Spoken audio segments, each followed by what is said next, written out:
I'm going to show you one of the most complex borders in the whole world. This is how the main border of India and Bangladesh looked like for almost 70 years up to 2015. What are these weird little dots? Well, they are actually little pieces of India inside Bangladesh and little pieces of Bangladesh inside India. Up until 2015, there were a total of 198 such complex pieces of land just along this one border. These small pieces of land are called enclaves. In its simplest sense, an enclave is a piece of a country that is completely surrounded by another country. Let's use an example to understand this. We have country X over here, and then there is another part of that country X in country Y. This here is an enclave. Around 2000, there were 256 enclaves around the world, of which 198 were shared by Bangladesh and India.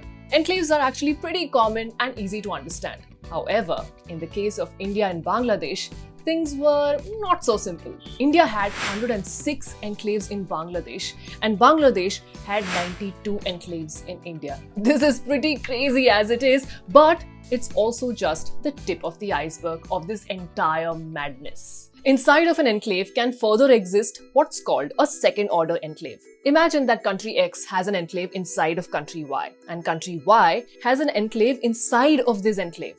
Then this would be the second-order enclave. Understanding one of these is fairly easy.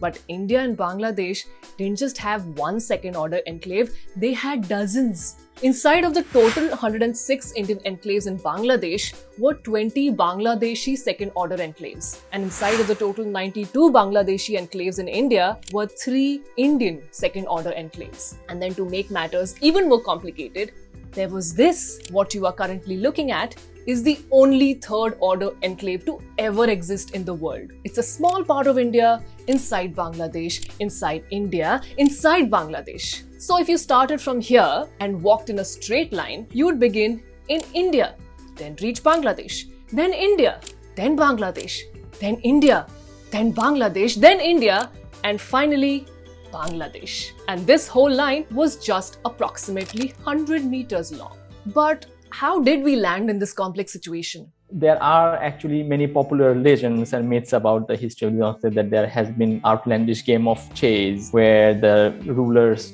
just bet on their land and those became enclaves. And there are also legend of ink spill on the map and those inks became enclaves. But historically, these enclaves actually came into being in 1713. This was the time when the Cooch Behar king and the Mughal rulers signed a treaty. This was like a peace treaty in which both the rulers decided to keep the pieces of land that they owned in the other ruler's region for the simple purpose of collecting taxes. But even during this, these lands were not formally drawn on any map.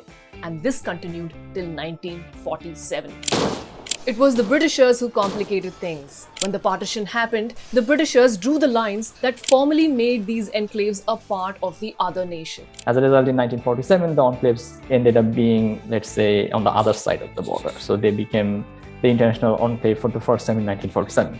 Now, these enclaves weren't just empty pieces of land. These were homes to many people. More than 55,000 people lived in these enclaves, and living here was not very easy. They couldn't enjoy many basic services, couldn't access schools, couldn't own or sell land, didn't receive medical care, and were not even helped by the police when required. They completely got cut off from their home countries and started to live on the mercy of the host country. In fact, the situation was so bad that to go to their home country, they needed a visa. The irony was that they could get the visa only by going to the embassy that was in their home country, for which they did not have the visa in the first place. And that's absolutely crazy.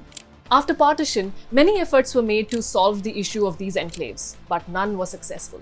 Then came the 2015 Land Boundary Agreement. As the clock struck midnight on 1st August 2015, India and Bangladesh finally exchanged all except one of their former enclaves. There were celebrations all around. Residents of the enclave gathered in their main marketplaces. Many were chanting slogans to express their joy. Their happiness was shown in the many fireworks that lit up the sky that night.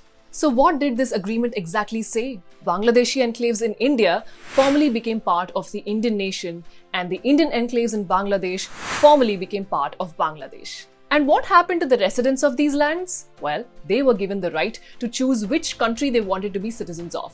So they could decide to stay where they were and opt for a formal change in their citizenship status, or they could decide to move to their home country and become the citizen of that home country. At that time, many had thought that there would be a massive exchange of people after this agreement.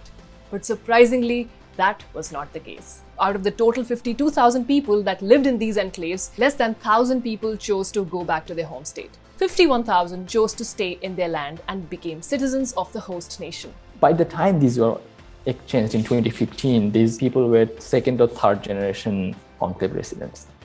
So they were born there, they were raised there, and the identity that they developed was of the host country, not the home country, because many of them have never been to their home country. They wanted to be recognized as regular citizens of the host country.